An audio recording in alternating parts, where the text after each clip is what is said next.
महाभारत काल में दुर्वासा ऋषि एक चतुर्मास के लिए दुर्योधन के वहाँ अतिथि के रूप में जाते हैं। दुर्योधन 4 मास उनकी सेवा करता है। दुर्योधन की सेवा से खुश होकर के दुर्वासा उनको आशीर्वाद देना चाहता है।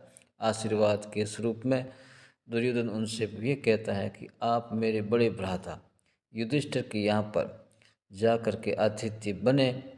आप उनसे भोजन उस समय करें जब द्रौपदी ने भोजन पा लिया हो। दुर्योधन की सेवा से खुश होकर के दुर्वासा उनको आशीर्वाद कहते हुए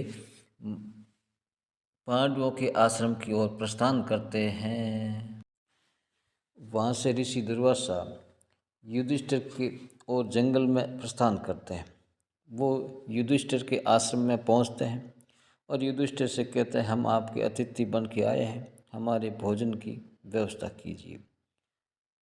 और जब तक हम गंगा स्नान करके आते हैं, युधिष्ठिर जा कर के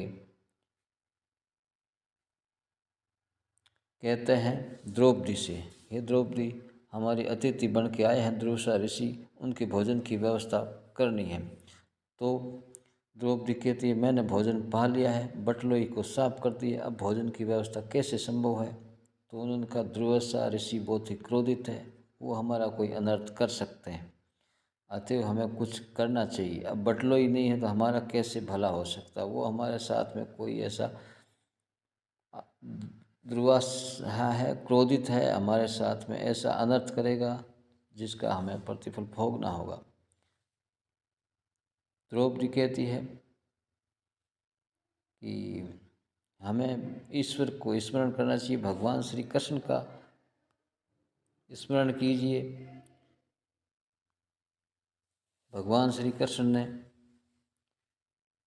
के द्वारा ही ये संभव हो सकता है कि वो इसका निदान कर दें, क्योंकि संसारिक वस्तुओं पर आश्रित होने से आज तक तो भला किसी का हुआ नहीं है। जो संसार से अपेक्षा करता है उसका संसार भला करता हुआ नहीं दिखता है। अब भगवान के शरणागत होइए, भगवान से ही बचाव होता है। भगवान ने हमारे साथ में हमेशा रक्षा की है, करते आए हैं, ये हमारे अनुभव की बात है।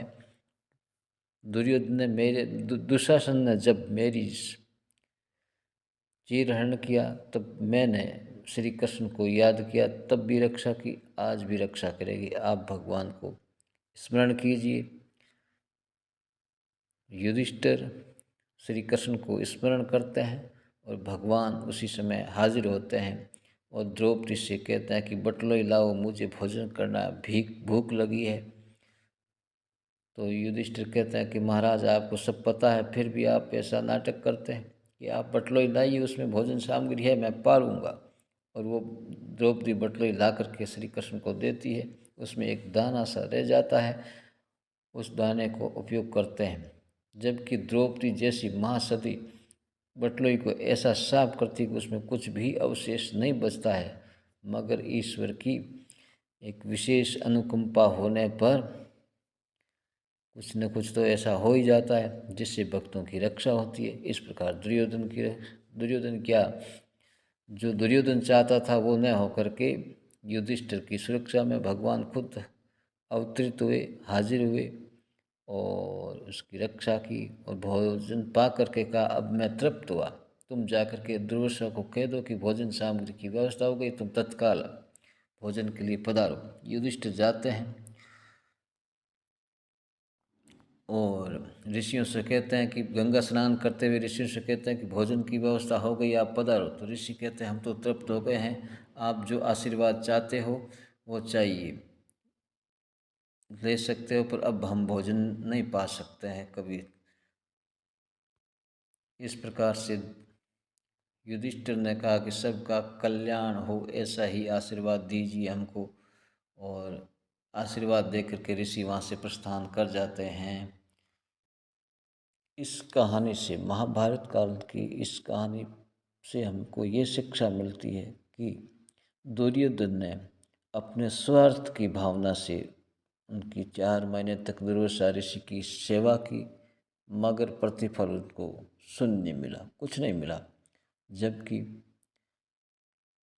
युधिष्ठिर ने विश्व मंगल और कल्याण की कामना की तो उसको है जो सुरक्षा खुद भगवान के द्वारा की गई। जो व्यक्ति मंगलमय भावना लेकर के चलता है, विश्व कल्याण की भावना अपने मन में रखता है, उसका हित करने के लिए भगवान सदैव तत्पर रहते हैं।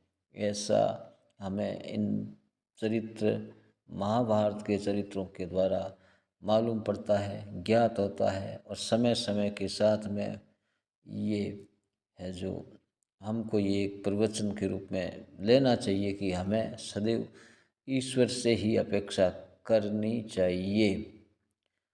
बाकी ऐसा कोई नहीं है जो संसारिक है जो हमारी रक्षा करता है। हम को जो हम इस विश्व की जो रचना करता है, विश्व की सुरक्षा करता है, उससे अपेक्षा करनी चाहिए, बाकी लोगों की नहीं।